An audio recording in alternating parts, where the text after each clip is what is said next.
Bienvenue tous et toutes à la présentation du livre de Françoise Vergès en féminisme décolonial, un livre rose. Alors je vais brièvement présenter Françoise pour ceux et celles qui ne la connaissent pas. Françoise est une militante féministe et anticoloniale et une politiste de formation qui a travaillé dans des multiples institutions universitaires et artistiques en France et à l'étranger. Elle a aussi publié de nombreux ouvrages. Un féminisme décolonial, c'est le dernier, le tout récent, qui vient de paraître à la Fabrique en février. Et sinon, elle a publié en 2017 le Ventre de femme, donc un ouvrage qui parle du phénomène de la stérilisation forcée des femmes à La Réunion, en même temps où en France, les femmes luttaient pour le droit à l'avortement. Elle a publié différents ouvrages, donc je ne vais pas revenir sur toutes ces publications.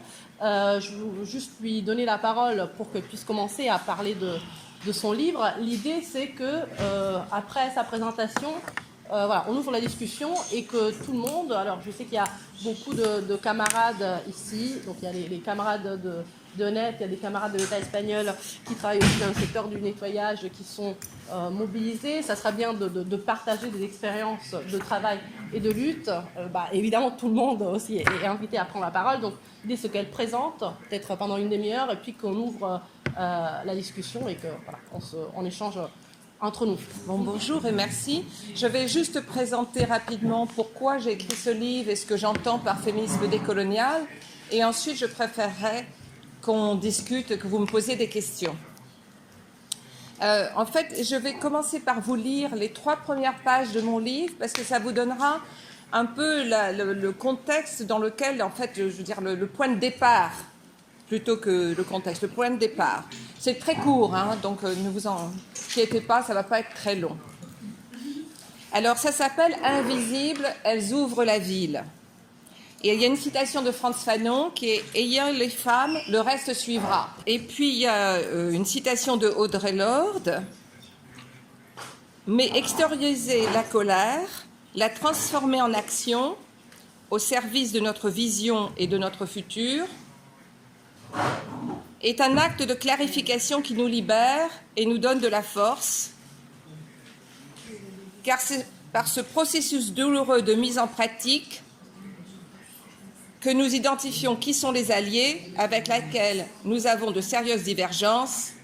En janvier 2018, après 45 jours de grève, des femmes racisées travaillant à la gare du Nord remportent victoire contre leur employeur, la compagnie de nettoyage Honnête, qui sous-traite pour la SNCF.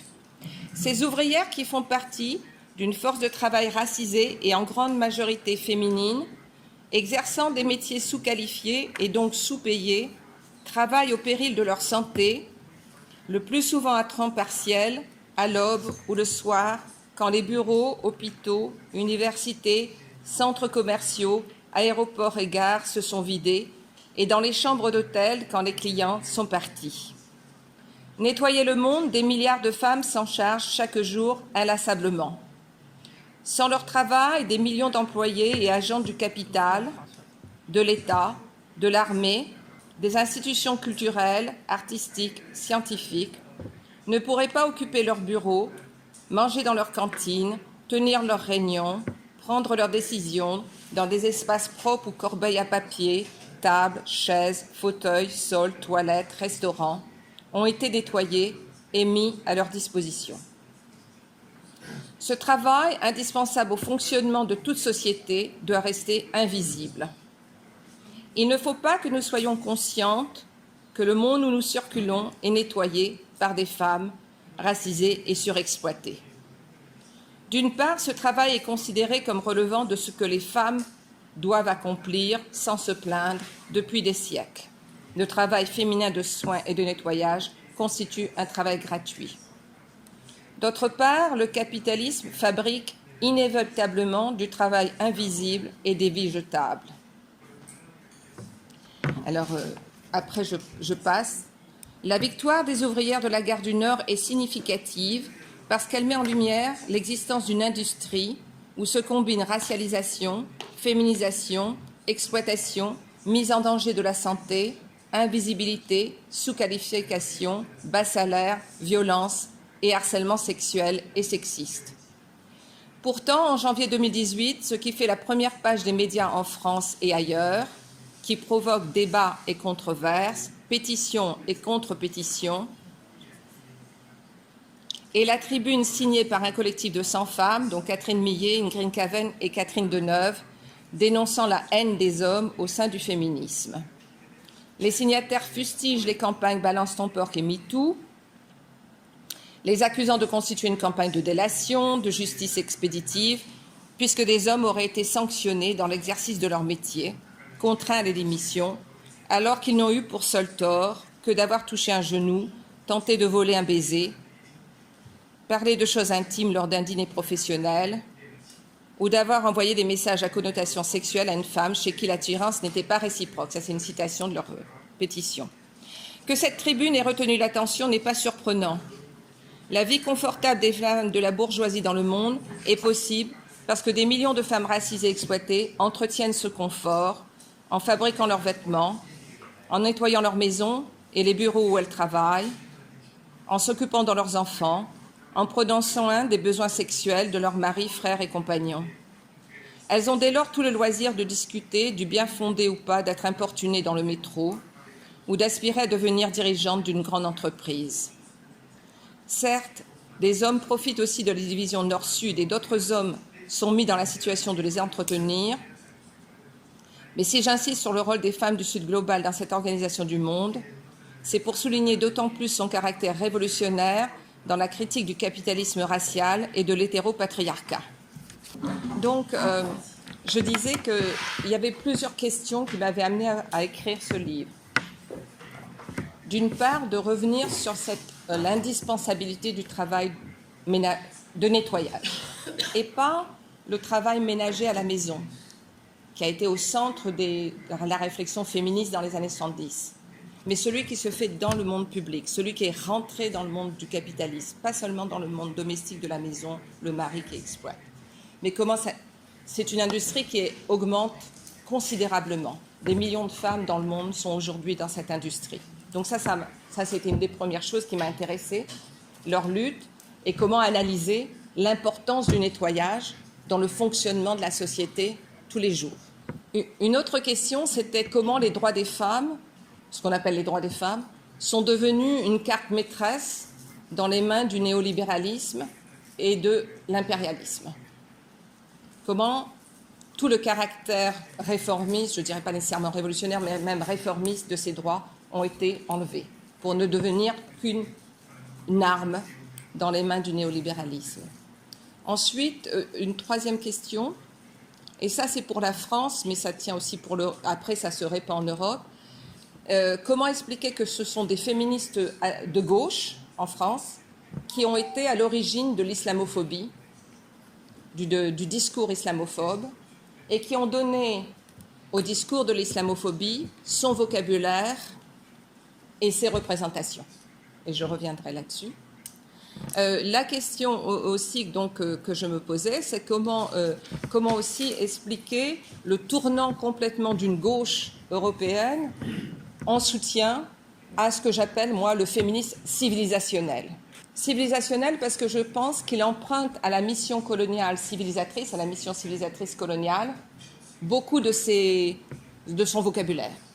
D'aller civiliser les femmes, l'Europe serait le terrain naturel des droits des femmes, du discours des droits des femmes, que naturellement, par nature, l'égalité entre les femmes et les hommes serait née en Europe. Et par nature, il y aurait des sociétés hostiles aux droits des femmes. Et en général, sociétés musulmanes et sociétés africaines, subsahariennes, qui sont aussi souvent musulmanes. Enfin, l'Afrique en général et le Proche-Orient. Donc, naturellement, par nature. Donc, c'était ces questions qui m'ont intéressée et auxquelles j'ai voulu répondre. Alors, je vais peut-être commencer par cette histoire de passage des droits des femmes au néolibéralisme et du discours islamophobe porté par des féministes de gauche. Et c'est très important que ce soit des personnes associées à la gauche qui aient porté ce discours, parce que si ça avait été des femmes de droite, ça n'aurait pas eu le même impact. Alors, pour ce qui est, j'ai quand même quelque chose pour la France aussi. Ce qui m'a intéressé, c'est dans les années 70 et début 80, deux tournants idéologiques. Vers la fin des années 70, c'est le tournant anti-révolutionnaire, avec ses menées, il y a François Furet ou d'autres, c'est-à-dire de dire toute révolution mène à la catastrophe. Donc la révolution française à la terreur, la révolution bolchevique au goulag. Bon, donc je ne rentre pas dans oui ou non, mais c'était ce discours. Et un grand intellectuel français, Michel Foucault, va dire en 1977, c'est le désir même de révolution qu'il faut effacer. C'est-à-dire le désir de désirer la révolution, d'avoir envie de la révolution qui doit être effacée. Parce que c'est mauvais, ça ne mène qu'à la catastrophe. Donc on a ce moment, il y a beaucoup de publications très importantes qui vont être tout de suite traduites dans plusieurs langues, qui sont effectivement contre, et qui font l'équivalence entre communisme et nazisme, avec Luxman et d'autres. Donc ça, c'est vraiment, même à la fin des années 70, la CIA publiera un rapport disant que ce sont ces intellectuels français qui ont réussi à faire basculer l'opinion. Et donc, il les remercie. Parce qu'eux, ils n'ont pas réussi. Les intellectuels français ont réussi. Ensuite, au début des années 80, il y a ce que j'appelle l'anticolonialisme qui va vraiment aussi prendre forme en France. C'est-à-dire là, c'est les révolutions de la décolonisation qui sont attaquées. L'indépendance de l'Algérie a mené, les femmes sont voilées, l'islam revient, les femmes sont à la cuisine. Les indépendances en Afrique subsaharienne ont donné des dictatures, la pauvreté, la corruption. Donc tout est mis. En fait, la décolonisation était une bonne idée, parce que ce sont des gens de gauche qui portent ce discours anticolonial. Mais regardez, ces gens sont incapables de construire une démocratie. Donc ces deux mouvements idéologiques vont être assez importants et puis vont se répandre. Et dans la fin des années 70, en 79, on a l'élection de Margaret Thatcher, avec sa phrase fameuse « Il n'y a pas de société, il n'y a que des individus et il n'y a pas d'alternative », qui vont être vraiment aussi, et Reagan qui est élu en 1980. C'est le moment où aussi une entrée massive de femmes dans ce qu'on appelle le marché du travail. C'est le moment des programmes d'ajustement structurel qui tuent les programmes de services publics dans les pays du Sud, qui appauvrissent. Les écoles sont abandonnées, l'éducation, la santé sont abandonnées dans beaucoup de pays. C'est de la demande du FMI, du Fonds monétaire international, de moins de dépenses de l'État. On a vraiment là, c'est tout ça, et les délocalisations commencent, et la question de la migration commence à devenir vraiment importante. Et dans les congrès internationaux de démographie, qui sont vraiment importants de population, on discute de la question du nombre de naissances dans les pays du Sud, en même temps que la régulation de la migration et en même temps que les questions de l'environnement. À la fin des années 60, tout ça est déjà lié. C'est-à-dire ces femmes font trop d'enfants, il y a de la pauvreté dans ces pays, leurs enfants vont migrer, menacer le Nord riche, menacer la sécurité, il y a les questions de sécurité qui sont déjà mises en place, et menacer l'environnement. Et donc, on a en place tous les discours qu'on va retrouver aujourd'hui, beaucoup plus développés.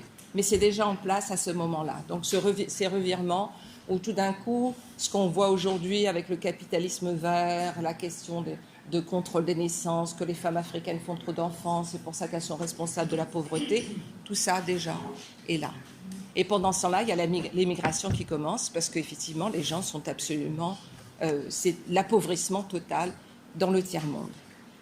Donc tout ça, c'est pour moi, ça m'a intéressée. Et arrive 1989, qui est le bicentenaire de la Révolution française. Et on est sous le régime de François Mitterrand, et il décide de faire une très très grande fête pour ce bicentenaire. Mais ce qui m'intéresse, c'est le spectacle qu'il va avoir sur les Champs-Élysées, qui va s'appeler la tribu planétaire.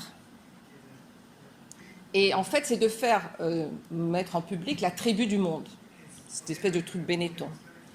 Et pour que le public reconnaisse les tribus différentes qui constituent cette tribu planétaire, on va avoir des hommes noirs à moitié nus qui défilent en tapant sur des tambours. Comme ça, le public peut se dire Afrique. On va avoir des hommes qui marchent au pas de loi sous une neige artificielle. Comme ça, on peut dire les Russes. D'autres qui défilent avec des parapluies sous une pluie artificielle. On peut dire les Anglais. Et tout est comme ça. Et puis, il y a des femmes habillées comme au XVIIIe siècle avec des grandes jupes à panier, des femmes blanches, qui portent des enfants de toutes les couleurs et qui sont à la fin du défilé. Tout ça devant les dirigeants du G7, puisqu'à l'époque, c'était les 7 pays les plus riches. Donc, il y avait Reagan, Thatcher, il y avait Pinochet et Mitterrand qui regardaient le spectacle, qui arrive à la place de la Concorde, où la Marseillaise est chantée par une cantatrice noire. Et au même moment, à Paris, il y a la réunion des 7 pays les plus pauvres de la planète, qui était dans la lignée de la Déclaration des droits des peuples de 1976 à Alger, qui demandait l'annulation de la dette, qui demandait des relations commerciales plus justes entre le Nord et le Sud, des réparations, des formes de réparation. Et donc cette réunion a lieu et pour écrire un manifeste pour l'envoyer aux dirigeants des pays les plus riches.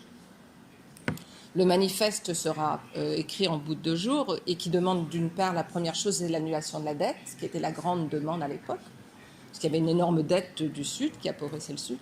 Et le manifeste ne sera même pas reçu par les dirigeants du G7. Et pour moi, il y a comme un tournant là où le tiers-monde disparaît.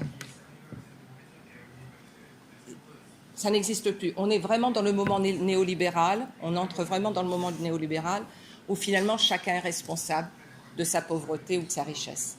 Et si ces pays-là sont pauvres, c'est de leur faute. Et en septembre 1989, 3 jeunes filles voilées sont expulsées d'un lycée à Paris, près de Paris. Et commence toute une histoire sur les filles voilées dans les journaux, mais il n'y a pas vraiment de réponse du gouvernement. Le gouvernement, c'était le gouvernement Rocard. Il n'y a pas vraiment de réponse.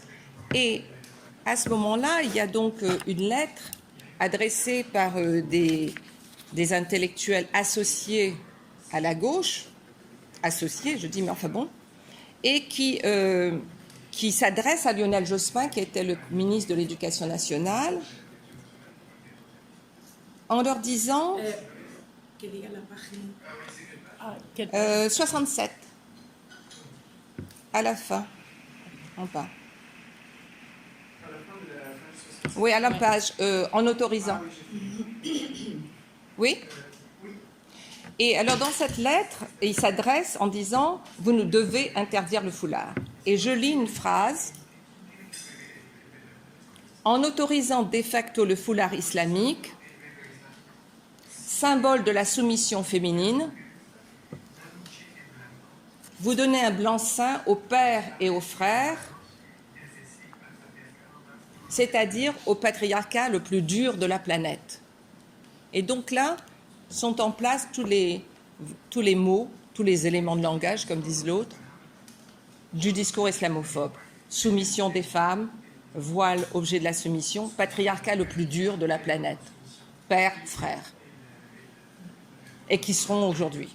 Tout ça, évidemment, c'est une opinion, hein, rien, mais ça passe. Et quelques jours plus tard, et ça c'est signé donc par des personnes associées à la gauche française, et quelques jours plus tard, il y a un grand meeting à la Mutualité, appelé par des femmes associées à la gauche, dont Gisèle Halimi, par exemple, Ariane Mouchkine, enfin bon, des personnes, Madeleine Chapsal, Lucie Aubrac, des associations comme la LICRA, le Mouvement français pour le planning familial, enfin, donc vraiment des associations, et qui appellent à un meeting pour la laïcité, pour la dignité des femmes. Et disant que la lettre dont je vous ai lue n'a pas été assez écoutée et qu'il faut absolument se mobiliser. Ceux qui menacent les droits des femmes, c'est l'islam, c'est le voile, les femmes voilées. Et ce sont ces femmes, ces féministes françaises qui vont porter ce tournant. Et comme elles trouvent que le gouvernement ne répond pas suffisamment, je trouve dans les archives, pendant toute cette année, des lettres qu'elles envoient tous les jours aux ministres du gouvernement Rocard, aux journaux nationaux, aux présidents d'associations, aux dirigeants de syndicats. Vraiment, c'est l'offensive, parce qu'elle trouve que, et partout, c'est attention, il y a des pères et des frères, le patriarcat le plus dur, islam, etc. C'est ça, les droits des femmes, et elle parle des acquis des droits des femmes qu'il faut protéger de ces personnes-là. Toutes les dimensions des luttes de femmes dans les années 70, même si il y avait des limites, s'effacent. Ça devient les droits des femmes de l'Europe contre les femmes. Et en fait, les droits des femmes sont utilisés contre les femmes. Les droits des femmes, et les droits des femmes sont blanchis, si je puis dire, deviennent les droits des femmes blanches. Donc je regarde ça, et en fait, le discours finit par avoir gagné, on peut dire, parce que quelques mois plus tard, il y a le premier débat à l'Assemblée nationale sur le voile, qui mènera à la loi de 2004 d'interdiction du voile, et où là, il y a une alliance entre la gauche et la droite. Claire, dans l'Assemblée nationale. Les députés du Parti socialiste sont là, parlent aux femmes de la droite, députés de droite, ma chère amie, mais bien sûr, nous devons interdire le voile, je suis d'accord avec vous, vous avez raison, mais d'ailleurs. Et donc l'islam va être associé au mariage forcé, à la lapidation, le patriarcat le plus dur, les mutilations sexuelles, tout. Et évidemment, les femmes de l'Afrique subsaharienne aussi sont des victimes. Donc les femmes vont devenir des victimes que les femmes blanches doivent sauver. Et donc les droits des femmes vont devenir vraiment assez, dans ce tournant de la fin des années 80, c'est le moment où, dans les institutions internationales, la notion de genre entre complètement et devient même un critère. C'est-à-dire que les programmes pour les femmes en Afrique ou en Asie ou en Amérique du Sud ou centrale, pour être financés, il faut qu'il y ait un chapitre sur le genre. Sinon, il n'y a pas de financement. Donc le genre entre comme catégorie de discipline. Et je saute un petit peu aujourd'hui, en ce moment, enfin depuis 2 ans, 3 ans, il y a un grand programme d'un fonds d'investissement nord-américain qui s'appelle Invest in Women, Invest in the World. Investir dans les femmes, c'est investir dans le monde. Et c'est un fonds d'investissement, et donc les femmes sont vues comme un objet d'investissement. Et donc dans la présentation, c'est viser les femmes, comme ce que disait Frantz Fanon, ayez les femmes, le reste suivra. Donc on sépare les femmes de leur communauté, on investit dans des programmes, donc il y a toutes les propositions doivent être genrées, doivent montrer que c'est pour les femmes, et de soutenir les programmes, et que ça a un bon investissement, parce qu'il va avoir des retours. Donc c'est vu comme quelque chose de c'est vraiment un investissement bancaire. Et c'est des millions qui sont investis, et les femmes, une des phrases, c'est que les femmes du Sud global vont bientôt constituer une masse de consommatrices 2 fois plus importante que l'Inde et la Chine réunies. Donc les femmes entrent dans la consommation capitaliste et c'est comme ça qu'elles peuvent être intégrées. Donc les droits des femmes deviennent un argument pour faire entrer les femmes dans cette surconsommation. Donc c'est vraiment quelque chose qui se met en place et qui est aujourd'hui vraiment, et c'est pour ça que dans mon livre, je questionne la notion de genre. Est-ce que la notion de genre est une notion qui nous est vraiment utile quand on est dans une visée antiraciste, anticapitaliste et anti-impérialiste? Est-ce que la notion de genre, c'est une notion tellement coloniale, est-ce qu'elle est utile encore? Parce qu'elle est profondément coloniale et elle est complètement dans les programmes de l'État. Bon, quand on voit la fille de Trump, c'est quand même, elle mène des luttes pour les droits des femmes. Donc pour moi, c'était, quand je écrire Féminisme colonial, c'était pour redonner une dimension politique au féminisme. De l'arracher à ces femmes, de l'arracher à ces institutions qui l'utilisent aujourd'hui pour en fait contribuer à l'exploitation des femmes et des hommes dans le monde. Donc ce féminisme décolonial, pour moi, il est fondamentalement antiraciste, c'est-à-dire qu'il ne peut pas avoir de féminisme sans être antiraciste, il ne peut pas avoir de féminisme sans être anticapitaliste, et donc pour moi, la manière dont le capitalisme néolibéral, notamment donc son rôle dans l'organisation de l'industrie du nettoyage, et le fait que le capitalisme est producteur d'ordures, des millions de tonnes chaque jour sont produites, c'est la surproduction. C'est pas seulement la surconsommation. Chaque jour, il y a des choses qui sont produites pour être directement jetées. Des vêtements, de la nourriture, ça c'est pas pensé pour la consommation. D'accord ? Et donc il faut que ça soit nettoyé. Alors il y a où on les envoie dans les pays du Sud, des millions de tonnes pour polluer là-bas, ou pour nettoyer aussi, par exemple, les milliers, il y a je crois 2000 bateaux par an qui sont envoyés en Bangladesh ou ailleurs pour être désossés, polluant le tout. Accra au Ghana est la capitale du nettoyage des produits digitaux. Et tout le delta d'Accra est totalement pollué. Les enfants sont malades, les femmes sont malades, c'est absolument tout. Quand on arrive, tout est rouge. Et toute la mer, le sable, tout est rouge. Tout est rouge, absolument surpollué.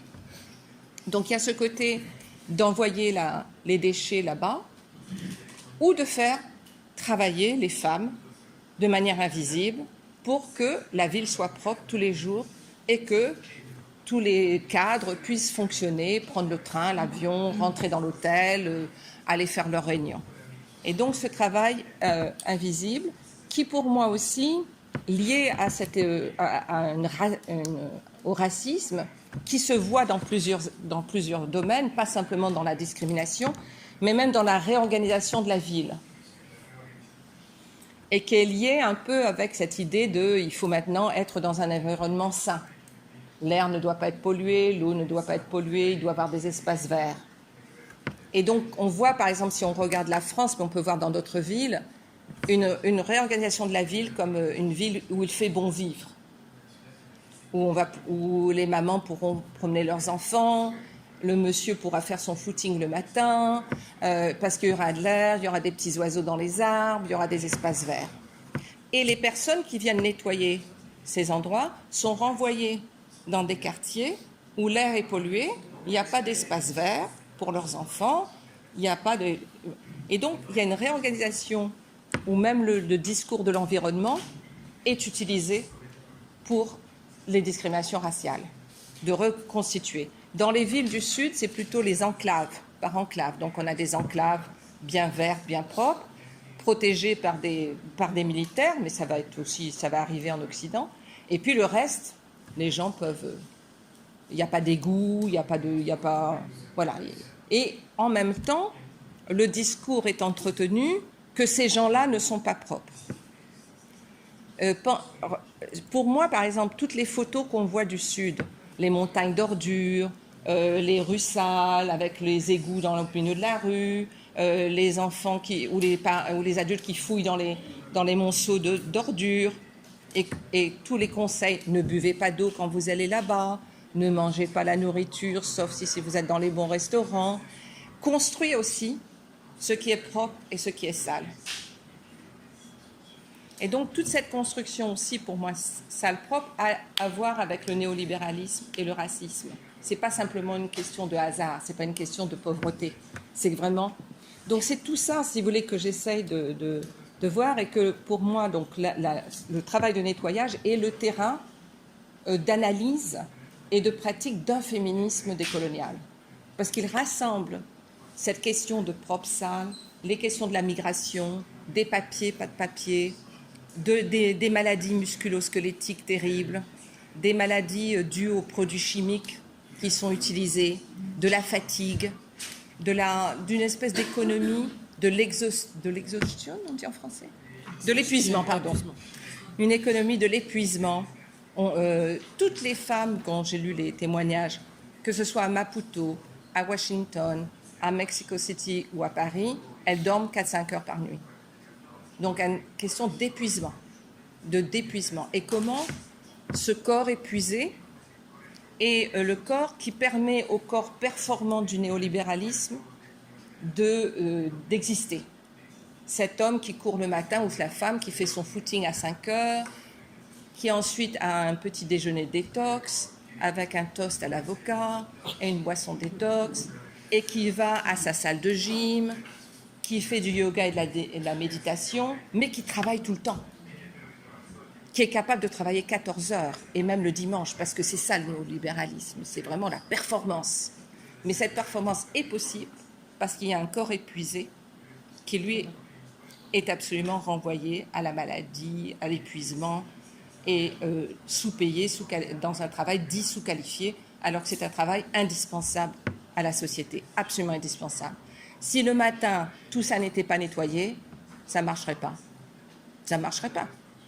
Rien ne marcherait, ni les banques, ni les agents, rien, ni les universités, ni les écoles, ni les crèches, ni les restaurants, rien ne marcherait. Rien.